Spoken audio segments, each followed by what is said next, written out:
Hi there, welcome to the RevOps show. We are extremely excited to introduce a guest to the show today to talk through her expertise in the category of learning and development.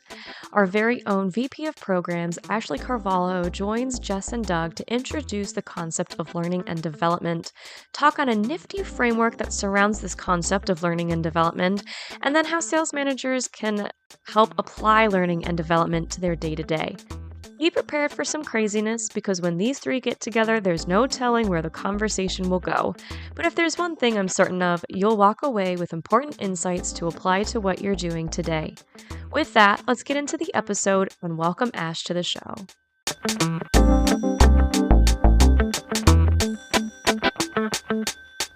Jess. Doug. There's something different. There is. What's going on? I don't know. We have a guest today. I thought we didn't do guests. Did we? Is that a rule? That's a rule No, I wasn't aware of. I don't think so. We have a guest. Who's our guest today, Jess? We have Ashley here. Oh. But it says her name's Ash. It does say her name is Ashley. Weird. That sounds weird hearing from you, Jess. I don't know that I've ever called you Ashley. No, it still sounds weird. No, you definitely have called her Ashley. You may not have called her Ashley since she started working here. No, in the past year and a half, I haven't called her Ashley. Yeah. No. It's actually now when I hear people call me Ashley, like even outside of Lyft, it doesn't, like, it takes me a second to be like, oh, you're referring to me. Okay. It's like when people call me Jessica. It's very odd. What about when people call you Jessie? Oh, that's not okay. That's not okay. We don't do that. In case you didn't know, Ash, that's how you hook Jess. I hate being called Jessie. I would hate being called Jessie, I think. Sorry to any Jessies out there. Clearly, your name's Ashley. So if someone called you Jessie, I would be. If my name was Jessica. Aha.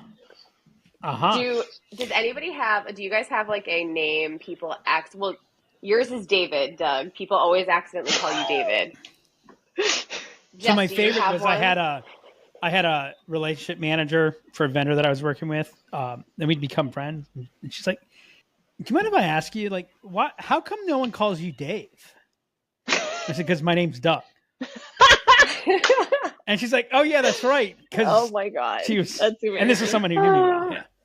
So Ash, to answer your question, I frequently get either Jeff, because Jess is very close to Jeff. That happened in an internal meeting last week. Doug did this recently. No, that is incorrect. That is incorrect. You called me Jeff like 3 times. I didn't call you Jeff. My mouth was not working. I knew who I was talking about. I know the word Jeff the fact came that out. You called me Jeff. Or I get Jen and Jennifer quite frequently as well. So my whole life, people have called me Courtney. They think my name is Courtney. Courtney? Yeah. It's interesting. Yep. Courtney. No, you don't really look like a Courtney. Yeah. What does a Courtney look like? You know what I think it is, though? My maiden name is Cox. So I think people like Courtney Cox just like did a weird brain trick thing. Mm-hmm. I had teachers that would accidentally call me Courtney. By the way, I just want to point out that as shared in commercial representation, Pinterest. Thank you. God. Thank you. Vindicate it. Our listeners don't know this story. Go ahead, though. Doesn't matter. Vindication needs to be claimed at all possibilities and opportunities. Did you see apparently like the TikTok thing was parents doing like their 80s dance moves like on TikTok? Mm-hmm. Yeah. And then Courtney Cox just did a video where she was wearing a jacket. She started doing it and she shakes her head no. And then it wasn't sleeveless, but the Bruce Springsteen. Yeah, of course. Concert shirt. Yep. Nice. If it wasn't for Bruce Springsteen, no one would know who Courtney Cox is. I don't know if that's accurate, but sure. Well, would Courtney and Cox been in Friends if she hadn't been? Pretty sure she would have. Anyway. Ash, do you want to introduce yourself to the people? Because we haven't properly. Ash, did you join because you wanted to be on a podcast with a best-selling author? Obviously. Why would I pass up that opportunity? That's what I understand. By the way, yeah, I'm a little bit punchy. Myself. I did just get off of a podcast episode. Oh, we're back-to-back potting. Back-to-back podcast, baby. This one's going to be ripe.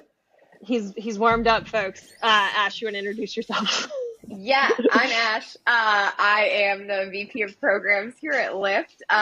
However, one of the things that I specialize doing at Lyft is working on our learning and development programs, developing those both internally and for our clients. What else do you guys want to know about me that you don't already know? Who do you want to be in a foxhole with? In a foxhole? Yes. My dog. BMO's a good choice. Yeah, BMO's a good choice. Hunt, she can kill. She's little. She's quiet, relatively, especially compared to your dog. And she can't talk to me. Wait, why are you bringing my dog into this like that? My dog is a quiet little dog. It's true. Quiet little dog. Yeah. Okay. So what's your favorite movie of all time? Favorite? Oh God, I can't believe you asked me this. My favorite movie of all time is Elizabethtown, which is the movie with Orlando Bloom. What? Kirsten Dunst. That's not your favorite movie of all time. It is my favorite movie of all time, followed by The Princess Bride. But Elizabethtown is my favorite movie of all time. It's all about his dead dad, and I don't know. Wow. It's just And what chapter are you on in Dust? Oh shit! Let me look. I'm on chapter 43. Bad things have happened. Bad things have happened. Lots of bad things. They're in a dark, cold, wet, dusty place. Okay. That's Where one way are to you? describe it. Chapter 52. Yeah. Mm-hmm. Dark, wet, cold, dusty place. Mm-hmm. And Jess, what chapter are you on? 0. Wolf? 0. So you're on the epilogue? Jess. And Jess, what's your favorite episode of Succession? I wasn't invited to this book club. Obviously, the finale, they stuck the landing and landed the plane. That was your favorite, though? So I haven't rewatched it. We've talked about that. Probably recency bias, but yeah. Well, the last episode, if you haven't rewatched it, that would be the most recent episode. Yep. That would fit. Yep. All right. Well, I'm taking notes this go around. I think that picked up some very good insights. You gonna Logan out on us? Success. Oh my gosh! You know what? See, I shouldn't say this, but we are recording. If we could take the world of Logan Roy and assimilate the world of Don Draper. Wow, that's a choice. All right, Jess, what are we talking about today? Who's in charge of this ragtag? I don't know who's in charge. We've got a guest. I don't know how to handle this situation. We're talking about the role of L&D in RevOps. And so I think where we want to start is what is L&D? Ash, what is L&D? All right. So L&D, by strict definition, is ongoing professional development. There are things like training programs, coaching, ongoing support. It's really this umbrella term that encompasses all the different ways that your people and your staff learn and develop at a company. So it's training. No, that's what I hear when I think L&D. I think of training. Yeah, you're both trying to trigger me right out of the gate. It's not training. Training is a part of L&D. It's a very specific part of L&D. But when we think about learning and development holistically, training is not the only way people learn. Training is not the only space where you are developing skill. And so learning and development is thinking holistically about people, how they process information, how they gather information, and then how they apply that information, in this case, specifically in the workplace. You can't just do that in a 45-minute training. Right. That's why training programs should be 3 days. Some training programs are 3 days. However, I don't know. I think about training programs I've been a part of and how much doesn't stick or I don't remember after the 3 days. It's a lot to pack in if we're using 3 days as an example. And so, learning and development takes it to that next level. Okay, you've done the training. How do you continually reinforce those lessons so that they're adopted so that folks retain the information and can actually put it into practice? So you talked about people learn in different ways, Ash. So I often hear talked about, there are many things that can be taught or that can't be taught, but they can be learned. So how does that play for L&D? How do you approach that when you're thinking about L&D? Yeah, for sure. So if we take training as an example, training is the space where you are teaching. And that is where you are distributing information. It's meant to meet, in a lot of cases, the most common denominator in the room. So wherever, the general population in that class or cohort are, so to speak, that's what training's for. However, how they interpret that training or whatever information it is being taught in that cohort or classroom, it really depends on the individual. And so if we're thinking about applying this to various roles, taking information and then applying it to your role is going to depend greatly. Some people can take information, apply it to the role, and then continue to develop. They grow their skills. They get promoted. They are able to teach others what they've learned. Whereas some people take the information and then they try to check off boxes and just do the steps. That often leads to employees or people on your team who are either at par performers or underperformers, or folks who are simply stagnant. They're not necessarily pushing the envelope. They're not innovating in their role. They're not really growing. So when I think about some things can't be taught, a lot of things can be learned. When I bring this back to L&D, what I'm thinking about is, okay, what things are available to help folks apply whatever information we're sharing or whatever work that we're doing and use it to help us innovate, to push the envelope. And some do and some don't. So there's two places that I want to go. So I'll pick the first one. Where does learning occur? Do you want the hippy dippy answer to that? Learning's always occurring in my mind. It can be, right? Okay. So I think the people you're working with are huge factors in where does learning occur. So learning could always be happening, especially if you've got folks who have that kind of learning mindset in terms of how they approach their role, their day-to-day, or even life. Some people just have a learning mindset when it comes to how they live their lives. And then there is learning. I'm a big believer that a lot of learning happens when you're in the job or on the job.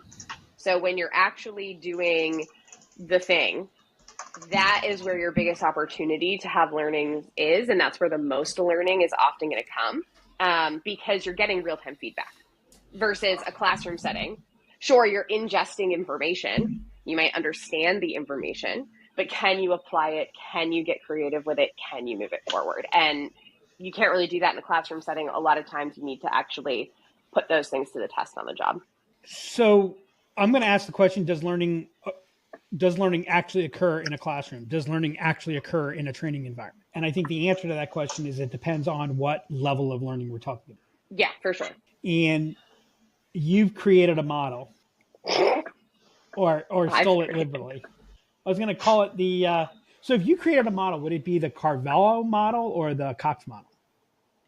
Probably the Carvalho model for a lot of reasons. Okay, that's okay. So the obvious one is that there's a lot of people who have the last name Cox. Just saying. Or would you refer to it as the Carvalho taxonomy? I mean, taxonomy does add another flavor to it. So we're talking about Bloom's taxonomy. If anybody wants to go look it up, et cetera. So talk about the 6 levels of knowledge, the 6 levels of learning. Yeah, for sure. I remember talking to you about this the first time, Doug, and you being like, wait, there's a new framework out there that I get to learn. And then you totally schooled me on it. Do you remember the situation where I learned about Bloom's taxonomy? I don't remember the specific situation. I remember. Just to you? It was the interview, right? We were interviewing somebody for a learning development focus. Oh, yeah. It was PI, learning development. Yeah. I forget her name. But you asked the question, what are your... Amy. You asked something... Amy, you asked her what models, what... And she's... referenced... She said something about... Well, there's always Bloom's taxonomy. Bloom... And I'm like, huh? Is that a thing? Doug's Googling ferociously. Yeah. I Googled it while I was like, huh, that looks pretty cool. So talk about Bloom's taxonomy. Talk about the 6 levels of it. Yeah. So Bloom's taxonomy is a framework that you can use to help identify and understand what level of learning someone is at when they're trying to learn a new skill, take in information, etc. So those 6 levels, the first level is knowledge or remembering. The second level is comprehension or understanding. Then we've got application, so really implementing whatever you've now known and comprehended. Analysis, so evaluating information. Synthesis or creating, this is the creative side of learning. And then last but not least is evaluating, so really understanding the effectiveness of something you're doing, something you're trying that you've previously learned. So those are the 6 levels. This is used across learning and development, instructional design for a few reasons. It helps you gauge the type of, say, content you may want to be creating. It also helps you understand how you want to deliver information, or even what types, like let's say a workshop, like what type of workshop you want to be running, because you can use this taxonomy to pinpoint where your learners are at in the audience, and tailor the information according to that learning journey. How would you apply it outside of learning design, program design aspect? How would I, as a sales manager, why should I, as a sales manager, here's the story. As a sales manager, like, would you agree a sales manager should understand the 6 levels? Oh, absolutely. I mean, probably none of them do. Right, but why? Anyone, I'm not going to design anyone in the management role. I'm not going to design, as a sales manager, I'm not going to design a development program here, but I should understand this. So talk to me about it like I were a 6-year-old sales manager, which is, by the way, is not very far from. I love all my sales managers dearly. So what I think about I was right going to away say from me, actually. Yeah. Can either of you, Jess or Doug, think of an example where you have someone that you are working with and you feel like you've told them this information, you've given them instruction. Yeah, I know, Jess, a million times, and it's still not sinking in. Like, it's an incredible. Are we talking about Doug? Use Jess as my example? I was going to say, are we talking about me and Doug specifically, or are we talking about client situations? Because frankly, you can apply this anywhere. So I take a sales manager, right? They have a rep or a couple of reps who, no matter what they do, like, can't seem to make the adjustment, can't seem to take the feedback that they're giving to improve their skills, can't seem to connect the dots on hitting their quota.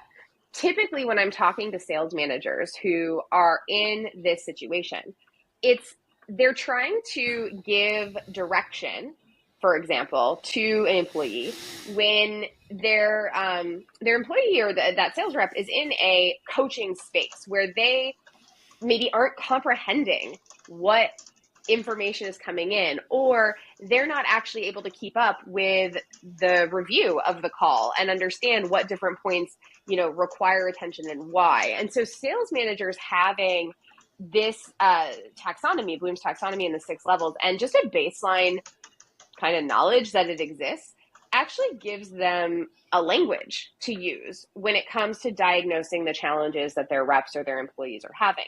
And that language can be really powerful, because you may be like, why the heck don't you understand this? And the rep is like, no, I understand what to do.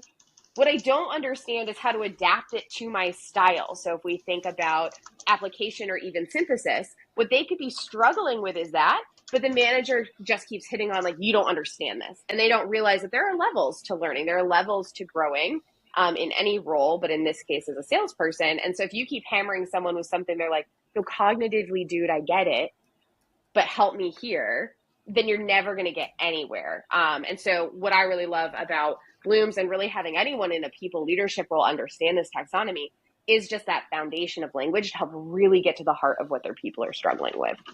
So I think another application of it is, as the sales manager, like there's a tendency, I think, do you know something? Do you understand something? I think it's viewed as a yes/no question, when in fact it's a continuum. But I forget who said it, but they said it was a quote: "The sign of a of a poor mathematician is one with certainty, which the reason I like it is because you think of math as being 2 + 2 = 4, and that is math.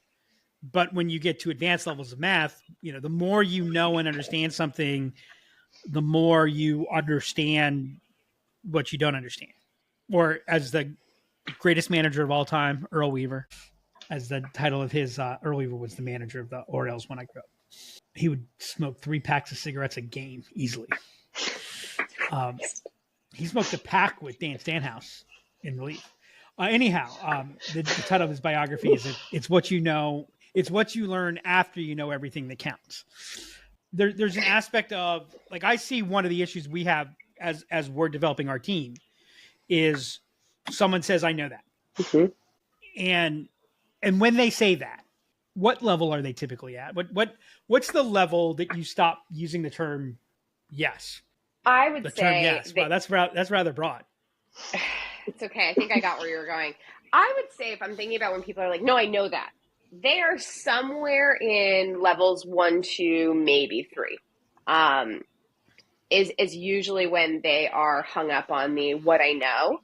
And it's not until after you cross level 3 and get into things like analysis where you start thinking about what you don't know, and using what you don't know to fuel that growth, can fuel that continuous learning. Using what you don't know is also where you're able to innovate. And for me, levels, 4, 5, and 6 really are where innovation happens. It's really where, pushing yourself to the next level. And we've often referred to this internally as your spiral staircase of growth. It's where you start turning the next corner on your spiral as well, where sure, stuff you already quote know is going to come back, and you're going to have to relearn it in a totally new way because you're in this different space. You're on another level of that spiral staircase, and you're starting to play with that information. But to get to the heart of your question, Doug, yeah, I think if you're saying, I know this, in that like frustrated, I hear like angry teenager voice, you're usually in 1, 2, or 3. So there's definitely that, but I think it's more so of like the problem to get beyond level 2. By the way, the more that I play, the more that I get to see Bloom's, and just so if anybody wants to know that, technically the reason it's called Bloom's taxonomy is there's 2 other frameworks that come with. We're just talking about one element of the taxonomy. So we think about learning. So like I think most of what matters in the world, and if we have time, I'm going to connect this to business acumen. I've often said business acumen is something that cannot be taught, but it can be learned. And the reason that I know that it can be learned is I don't believe anyone is actually born with business acumen. And there are lots of people ultimately that get that. So it had to have come somewhere. But so there's a place where I can expose you to information. I can expose you to experiences. I can expose you to data. I'm going to ask what level does the classroom end at? But in order to learn, I have to have the perception, the perspective that there is something to learn. And so once I begin to feel like, hey, I know that, you've seen me, I get really frustrated because I'm like, you need curiosity. If I know something, like I'm not naturally going to be curious about it. There's probably something we could find that's simple and basic enough that we could say I know. So like that aspect of I can't teach you something that you don't want to learn or that you don't believe you can learn. And we can't get development if you're not at some point it becomes a self-driven path of learning. So actually, let me ask you that. At what level does it go from being, I think it's always self-led is always the most powerful. But if that were the case, I probably wouldn't know math because I would have not taken the class in elementary school. So at what point does teacher-led stop being effective, stop being of use? Yeah. So if I had it my way, right, nothing would be done in a classroom, so to speak, whether that's professionally. Ooh, I want to fight with that. Good, cool. We can run that's on that. fine. Keep going. So when does it stop? I think that's on the teacher, to be honest with you. And here's why. There's probably more categories in this, but I think about learning and how people learn and being a teacher, so to speak, in 3 different categories. I think about it from the perspective of, am I delivering instruction or direction? Am I coaching? What's the difference between instruction and direction? They're one. They're the same. Okay, so fine. If I'm teaching, I'm giving instruction. If I'm managing, I'm giving direction. So and they're the same thing. And they're the same thing. Yep. Okay. And then there's coaching. And then now I'm blanking on my 3rd category, which is really pissing me off. So what I find is when classroom learning, so to speak, or said differently, the teacher is no longer effective, is that they are stuck in direction or instruction. They're stuck in one style. And if you're constantly giving instruction or direction, that approach to teaching is very one-dimensional. And in terms of learning, very little learning happens with direction and instruction. You're usually in like level 1, if that's what's happening. I think you're misinterpreting my question. Sure. There comes a point on this knowledge continuum, from my perspective at least, that a teacher is useful because a teacher knows things that I don't know. A teacher can expose things, can point, potentially coach, etc. But at some point, it has to be self-driven. Okay. Like I can't. At some point, like the level that I understand about system design, as an example, there's still far more that I don't know than I do know. But I don't think that I have to. There has to be a drive within me. Yeah. Right. So what I'm saying is that there's my sense is by level 2, like teacher led is basic knowledge. It's minimal skill level. It's when I say minimal skill level, I mean the equivalent of minimum viable product. Right. So once you go beyond that to really understanding, to get to application analysis, synthesis, et cetera, I think it has to be led by the individual. Absolutely. I agree. As you were restating your question, I was like, oh yeah, when you hit level 3, like you have to invest in yourself. You have to be the one taking the lead there. And it means that you have to have the knowledge that there's a learning gap. Do you know how to enter a contact into the database? Yes, I know how to do that. Is simple and basic. Do you know how to manage the process? I could say yes, because it's a series of algorithms and we've got all the diagrams and the user things and I know how to move a deal. But the reality is I'm now treating everything exactly the same. I'm not making an adjustment, et cetera. So that's where I'm saying like the danger of, do you know this, of how we look at that is we end up closing ourselves off. Am I? Yeah. You never theoretically get past, on point here. Yeah. You never get past 3. So if that's how you're approaching things, it comes back to this whole, you take the information from a training and then you apply it so that you check the box of doing the thing that was taught to you or the instruction that was given to you.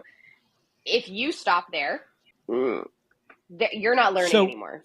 So as a RevOps team, as a sales manager, how do I make that transformation? Because there has to be a point in time where you go through and you say, yes, I know this. Because to get to more advanced levels, to be able to apply, make adjustments, there has to be a level of confidence. So you have to feel like, yes, I know and I understand something to a level. There's comprehension. Almost by process, when you hit level 2, you begin to close the door to a learning gap. Because I now know this. So in a leadership role, how do I open that door back up? How do I enable that door to be opened back up so that people can get to level 3, 4, 5, 6? And why aren't we doing that here? Ouch. Ouch. Ouch. Ouch. You want to go there? That was cold. I'm sorry. That was cold-blooded. Wow. You weren't joking when you said you were punchy. Jesus. Come on, that was good. That was funny. That was funny. If I start laughing, I just start coughing again. So, Jess, that might be the Okay. funniest thing I've said in the history of RevOps. I'm glad that you crack yourself up. That's what I'm happy for right now. Oh, yeah, you didn't crack up. You clearly came right away to the defense. Sorry, the punchline was there. I had to do it. yeah. So, Do we want to remind everybody what the question was? How do you? We should probably how do you remind get everybody. that? How do you open somebody up? Dakota thought it was funny. Dakota feels very strongly about this. Go ahead. How do you open that knowledge up so that learning at depth can take place? Yeah. So this is an onion, right? There's so many layers to this. There are so many different avenues that you can take with it. The first thing that comes to mind is, right, who is the leader? Are they adapting to their environment? Are they adapting to what they're seeing? So step one is sort of taking stock of where you're at as a leader and how you come off to the team that you're working with.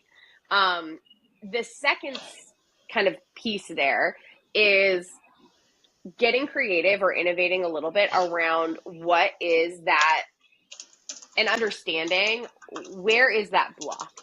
So, for example, am I allowed to speak openly about our team right now? Yeah, permission to You speak brought freely. them up. Thank you, Jess. Jess is still in charge, everyone. So when I think about you just have to use a fake name. I'm not going to say anyone specific. When I think about our team holistically, one thing I run into frequently with getting them out of like level 2, 3 in their learning is getting over the fear of fucking up, getting over the fear of being wrong, getting over fear when it comes to the fact that they are learning. I think, especially, when I work with younger, less tenured employees, or even folks that I mentor, one thing I run into is like they graduate and they think, cool, I learned it all. It's time to work. And there's like, I don't have to turn my brain on anymore for those things. And once I get taught the skills and I get onboarded into this role and I'm told what to do, I can execute. And that's just not the reality. Being a working professional, especially in the space that we're in, you always have to be learning because technology is constantly evolving. Businesses are constantly evolving. And you have to find your way of keeping up with that. And so one thing I find especially, honestly, this has come up with older folks that I've mentored and worked with in the past, is like, they just got stuck in this headspace of like, well, I'm supposed to know this. Why can't I do it?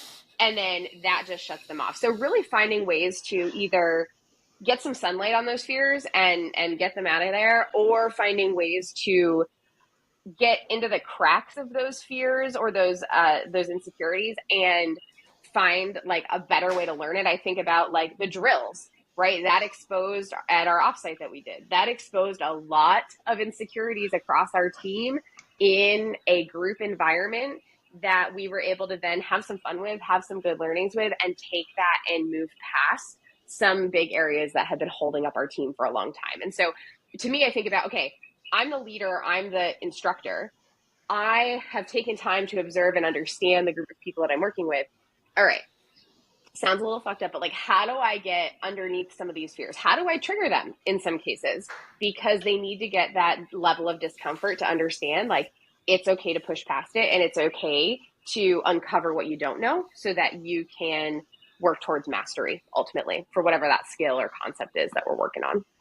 Yeah, I think there's an element too that we conflate things to their lowest common denominator. And what I mean by that is there are, like, I know that if I step off of a stool that's 4 feet in the air with no step below me, I'm going to fall 4 feet. And, that's probably not a good thing, all things considered.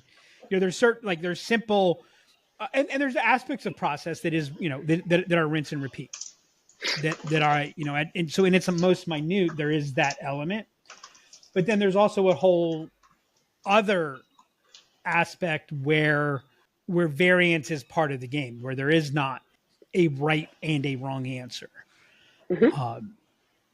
And being able to separate those two. So as a sales manager who doesn't have that, again, same experience, what would you advise that person to help unlock that? Well, actually two parts: to diagnose, because I think we get mad sometimes. We go, why doesn't Jess know this? We never asked that question. I know, that's insane. I can't even believe it came out of my mouth. I said, why does Jeff not know this? Oh, okay. Gotcha. and we're wrong in saying that, right? Because Jeff knows that at a level 1, level 2, but what I'm really saying is, why is Jeff not making an adjustment and applying this? So how do I diagnose it, and then how do I unlock that realization that there is that gap? So the first thing I think about is what are some of the patterns you're seeing in that sales rep's behavior? So if I think about a sales manager in this scenario, I'm thinking about, okay, what are they doing repeatedly on their calls? What, how's their writing? How do their emails look? So I'm looking for those basic patterns to see if there are certain areas of this larger topic, like Jeff just can't hit quota. There's certain things that could actually move the needle for them if we were to improve it or if we were to make that better. So I'd say that's step one. Once you find those patterns, like let's use email, for example. Jeff is here. He presumably graduated from somewhere, so he can write. He knows how to write. However, does he understand how to write to different personas? Does he understand how to change up his language slightly for a different audience? Am I seeing those slight adaptations in his writing? If no, well, holy shit. All right, Jeff, let's talk a little bit about how making some small changes in your writing, trying some different styles in your writing, could actually unlock this area where you're stuck. No one's replying to your emails. Well, let's make your emails better, because right now they're all copy and pasted from LinkedIn. So let's not do that. Let's bring a little bit of your personality in. Let's try to refine that skill from there. So as a sales manager, what I would do, because I see a lot of sales managers do this, where they're just like, this person is just a shitty rep, or they don't work hard enough, or they don't have it in them to do this job. Okay, in some cases, that is true.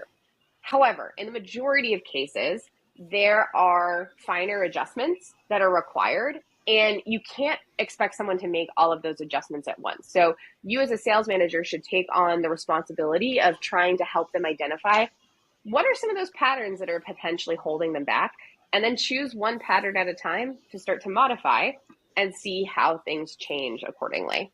Jess, did you want to ask something? So that makes sense. What are some common mistakes that you see with coaching, training, sales reps? I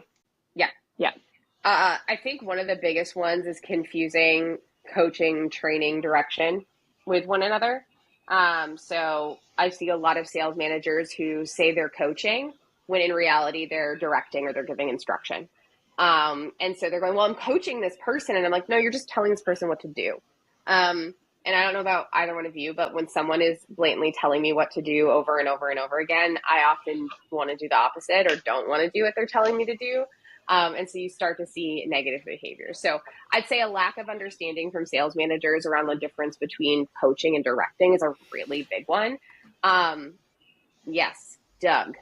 So if I were listening to this episode and I've heard this from you before, and I've heard it in other places, my takeaway right now, if I were going to narrow down what you've said, so tell me if you agree with this takeaway: direction bad, coaching good. No.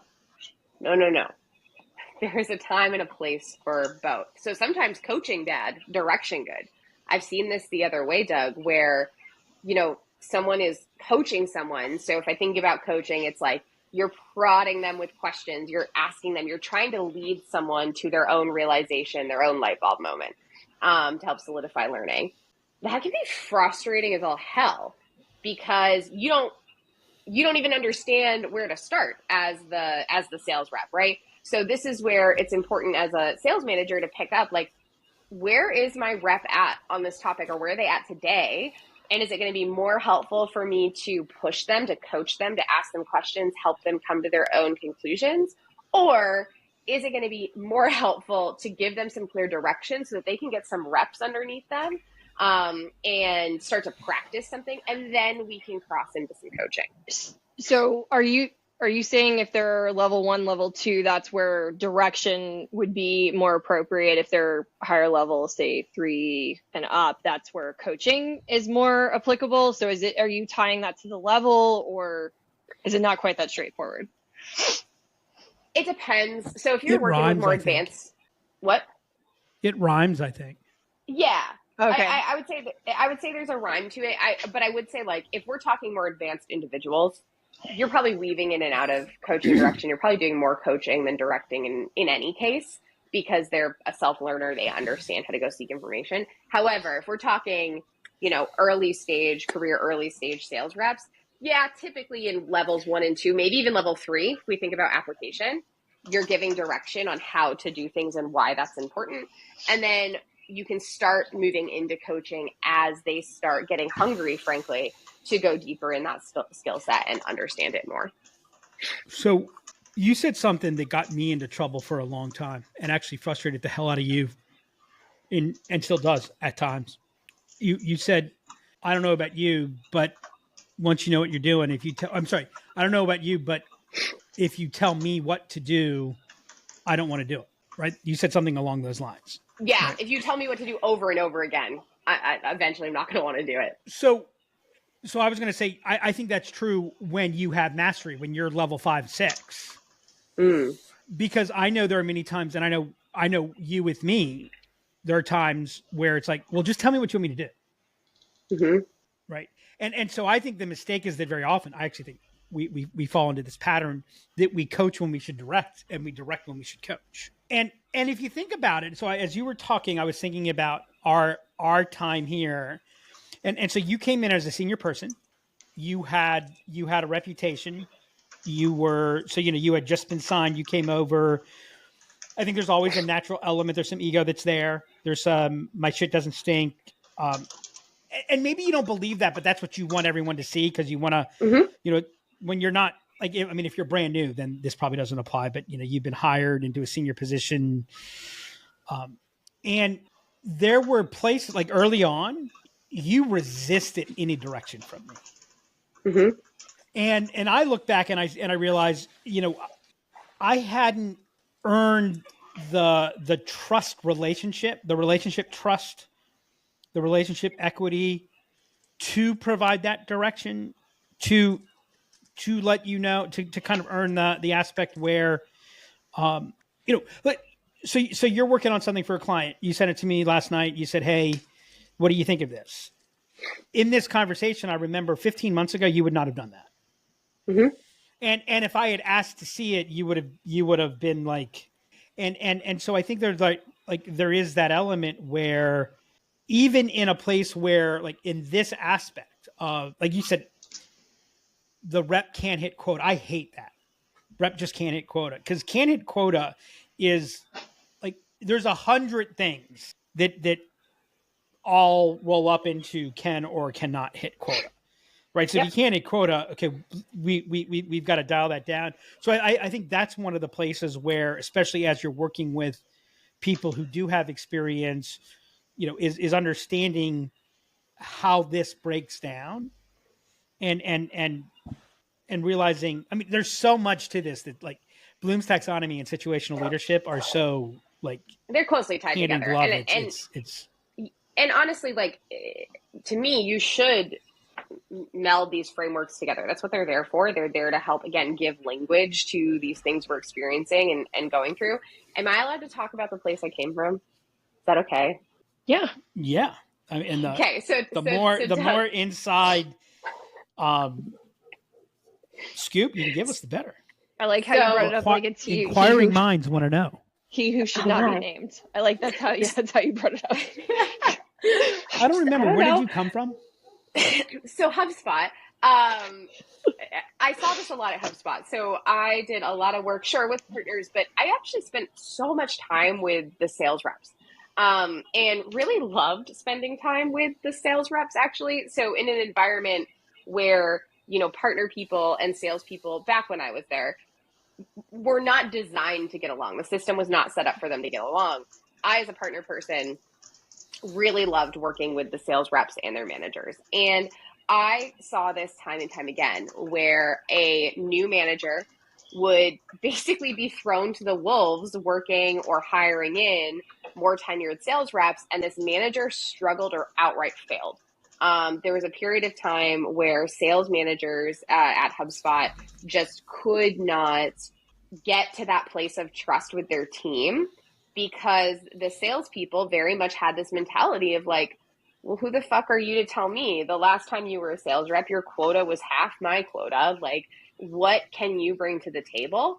And there was nothing for sales managers to bring to the table. Nothing that was provided by the company. It was all stuff designed for either sales reps or, these broader, more strategic vision type things. And as a sales manager, like I saw several people that I really respected go from being a stellar rep to being a failure of a manager because they just had no idea, Doug, how to bridge that gap that you just described, which is like, okay, I'm now in a role of leadership over this person. This person has experience. In a lot of cases, this person used to be my colleague. I used to sit next to them and dial phones. What do I do? Like, I'm supposed to help them and they don't believe I can. And how do we build that trust? And I think it comes down to exactly what you said with our experience where, I knew you could help me. Like I still know that.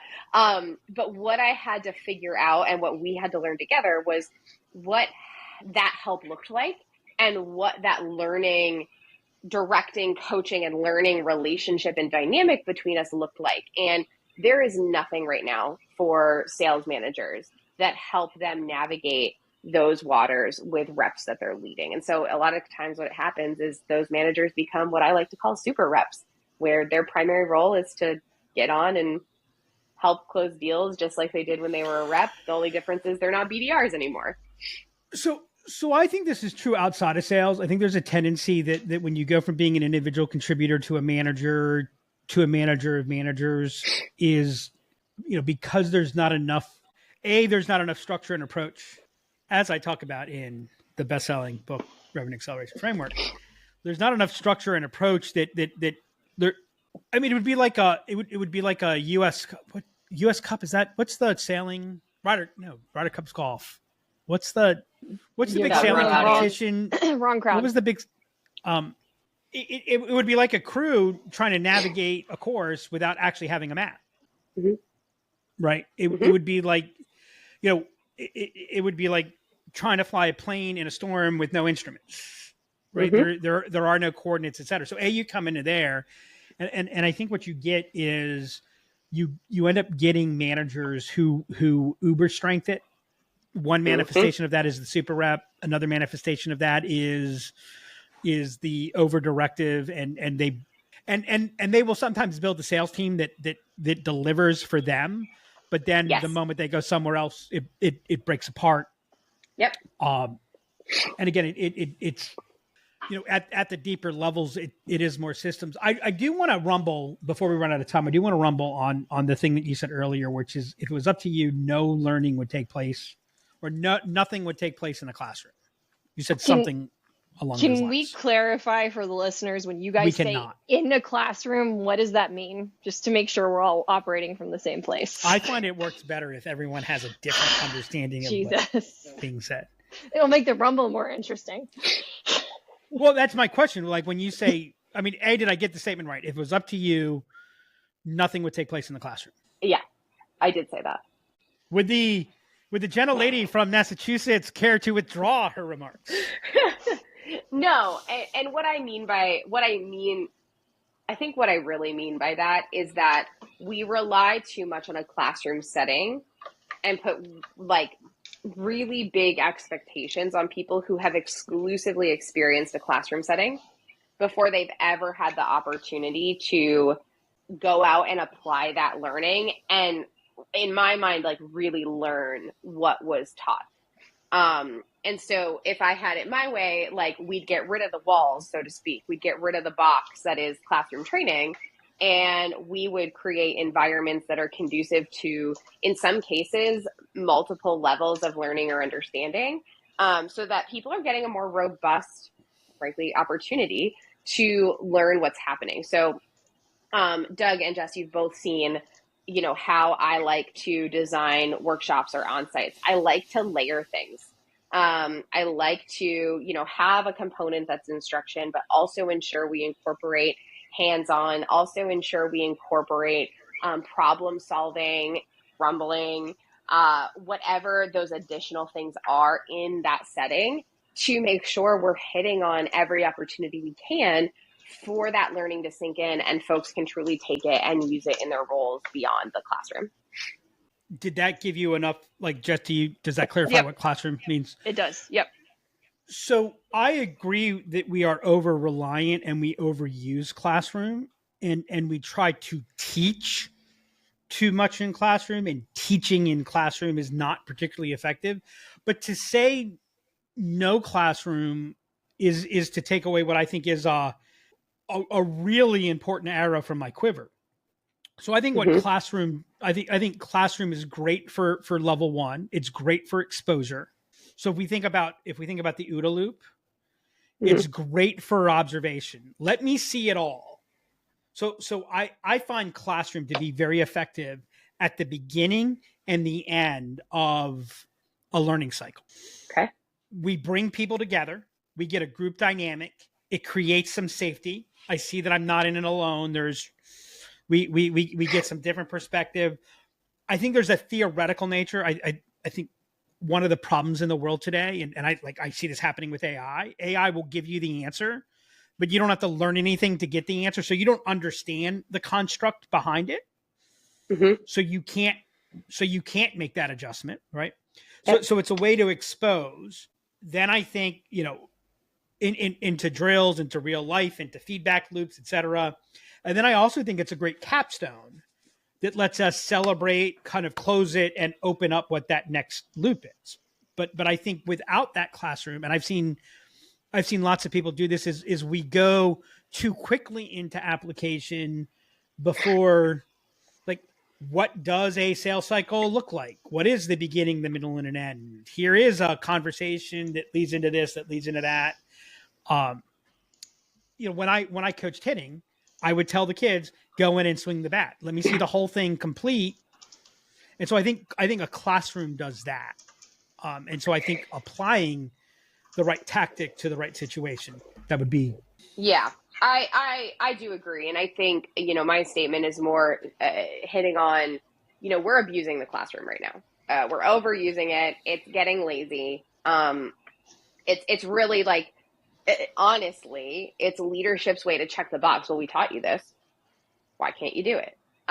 In what I've seen. Now, you mentioned something, Doug, that I think is the most important component of that, which is the capstone and opening the door for what's next. So coming back to something I said earlier, which is that, we get these young professionals and they think, well, my learning's done. I went to school. I did the school. We're good. No one ever, in a lot of cases, certainly not in my school experience, like no one ever said like, okay, so now you get to go learn the next thing. It was cool. You've got this piece of paper. Now you get to go get a job. And I think, when we think about capstone, we have to open the door to what's next. So sales training. Cool. We taught you the sales stuff. And then sales reps go, cool, I know how to sell. And then they don't realize that there's layers to that. There's more, like there are next things that you can and should learn as things evolve. And this probably, I'm sure my age has some impact on why I'm going to frame it like this. Like I've noticed that the term mentor has become borderline buzzwordish. And the idea of mentorship has, I've talked to people, well, I need to talk to my mentor about this. And I always found that to be interesting. Because the other thing that I've noticed is what I think is missing, and I think it's missing from the development in organizations, is this idea of apprenticeship.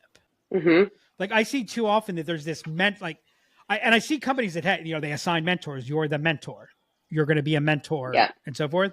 But you can't have a mentor without an apprentice. And and an apprenticeship is that's not classroom learning. That is in the field learning. That is right. And I think there's an element like I think that would be an interesting thing to think about is how can organizations, while under the pressures that they're under, build some of that apprenticeshipness into their culture. I don't know. That's kind of what I'm taking away from this episode. No, that's an interesting take, Doug, because when I worked at the animation firm, I actually she wasn't an assigned mentor, but I was a production assistant under a producer. And basically she mentored me while I was there, ushered me up, taught me, and it was on the job training, just like what you're talking about. It wasn't officially, quote unquote, an assigned mentorship, but it was essentially that relationship. All right.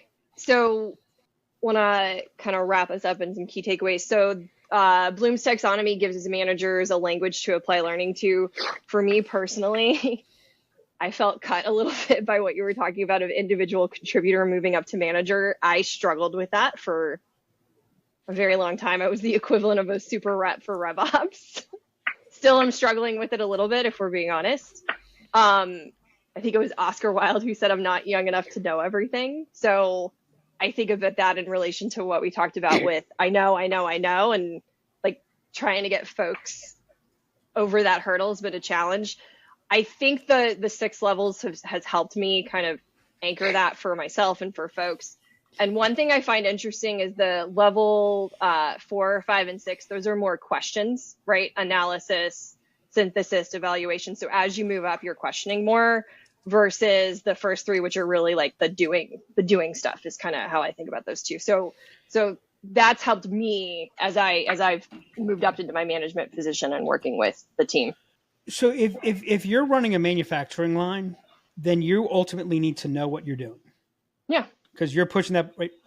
But I think as you begin to move to variant, what we talked about is I think that's where mastery becomes an issue. It goes from knowledge to mastery, and mastery is a practice. Yeah. And so when you talk about, to be honest, I'm still struggling, and it's if you weren't struggling, that would be the issue. Right. Yeah. Right. It is a struggle because a practice is a struggle. Right. And I think that we still look at the struggle element as a bug, not a feature. Right. Yep. And to get Brene Brownie with everybody, we attach shame to struggle. Mm-hmm. Mm-hmm. Yep. Right. And so I think like that's the aspect, and that's where that's where this element of it never does end. You're supposed to struggle. I think that opens up a lot of lanes. Yep. And I think Jess, if we can keep that in mind, it would be a lot easier for us to just say no to shitty RevOps. Until next time. And that's a wrap on this episode of the RevOps Show. I love that Ash brought up that learning and development goes way beyond training, because for many of us, myself included, that's where we jump to. Putting that together with Bloom's taxonomy, if we can break out of the mentality of just learning something and instead finding ways to apply it and move up the ladder of learning, we'd all benefit from it. And as a sales manager, combining everything talked about in this episode can help to level your game up so that you can help level up your sales reps. If you enjoyed this episode, make sure to go subscribe on Spotify or Apple Podcasts. Give us a rating and share the episode. We would really appreciate it. If you have any questions you would like to ask Doug, Jess, and/or Ash about learning and development, email me at hannah@liftenablement.com or hit us up on LinkedIn at Lift Enablement. And until next time, just say no to shitty RevOps.